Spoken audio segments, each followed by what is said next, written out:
so weird getting back from a trip because when you do a trip that is about 10 days to 2 weeks long and you actually have planned like a bunch of stuff to do, when you come back, the people around you haven't had the same experiences.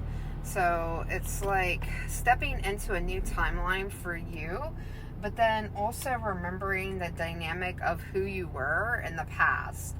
Because in a week to 2 weeks, like actually engaging with other cultures and having new experiences and just living those moments in a different environment, like really breaking down your mindset that really holds you in when you're, I wouldn't say trapped, but when you are living a day-to-day routine.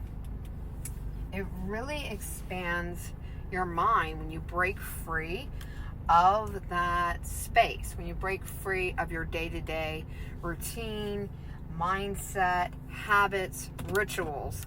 And it's really interesting to me because you step out of this environment where you're so comfortable and your mind is so limited, and you take these chances and you go and do those things, and you go and have those experiences, and you go and experience those new people and the new places and the new activities and everything else that you essentially do when you rebuild a new life somewhere else.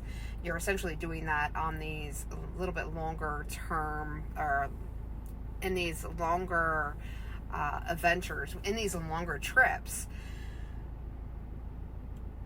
And when you come back, you're just a different person, but you're trying to fall back into the old routines and the old habits. And then you realize that you don't really want to be that person. You don't want to be that person that followed those rules and rituals, because they're not essentially bringing you to the outcomes that you want to realize in your next stage of evolution, your next stage of life. So that's where I'm at right now. This is my first full day being back. And, just looking at who I have changed into since going to Europe and actually fully planning that trip, paying for it, coming back, getting back in the speed of things here, and realizing it was a lot quicker this time, getting back into my normal habits and routines, which is good. And also realizing, wow, I actually did that. I actually planned 2 weeks. I actually planned like all this stuff. Everything went smooth. Nothing fell apart. It's not like nothing weird.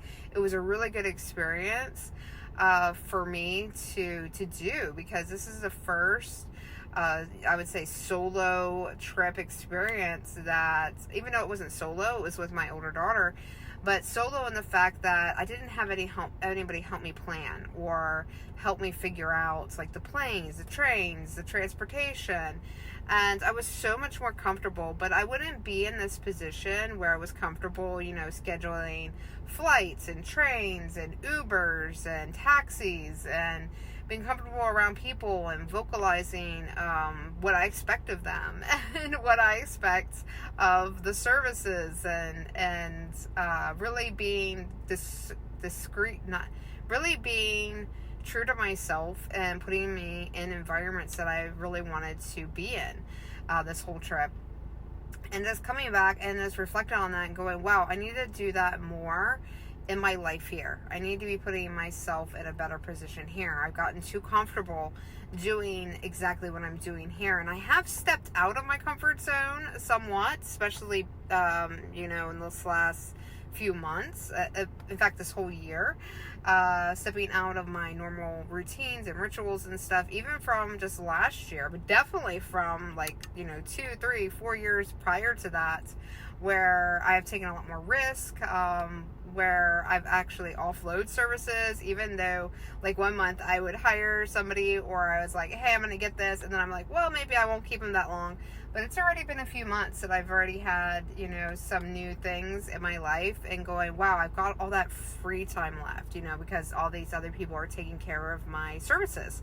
And so it just really starts small and it really builds up. And then you look back and you realize how much you are capable of. And it takes those little bitty micro steps, those little bitty seeds that you plant every day to get out of your comfort zone, to the extent that I actually made this investment in traveling and taking my daughter and doing all these things, which there was no way I would have been able to do if I never took those micro trips by myself, and actually, kept investing in my education and kept investing in, believing in the lifestyle that I essentially envision, that I see.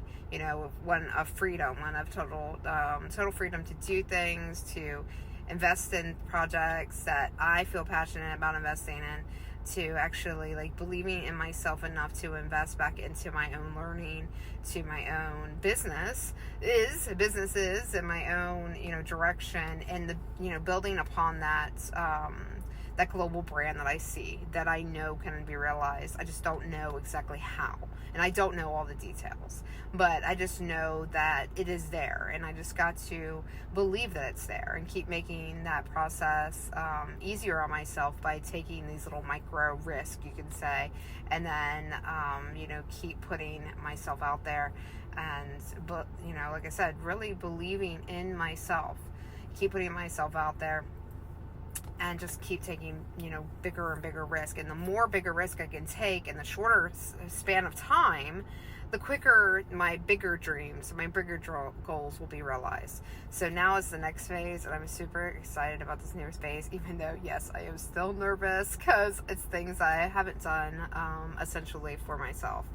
And I'm super excited to share the process and the learning here on my socials. But just know that, you always got to start somewhere, and essentially I'm starting somewhere. Even though I have done a lot of things with my partner when I was married and had that business partner as well as that life partner, I haven't had any support since then. And not even support mentally, physically, whatever, emotionally, because I never really had that essentially in that relationship, but just in the business mindset, because we worked well as business partners. I don't have that either. And every time that I think I find a good fit for a business partner or a collaboration, I wait a month or two, and then I see their true intentions, and then I realize that it's really just in the benefit of themselves. So I totally understand everybody must phone them for themselves and benefit, as well too. But it's more in the mindset, it's oh, it was never your intent to actually work with me. You just wanted me to work for free. So anyhow, be respectful of your time, your boundaries, and your goals and desires, and make sure that they do align. Don't make rash decisions, and make sure that you always do your due diligence.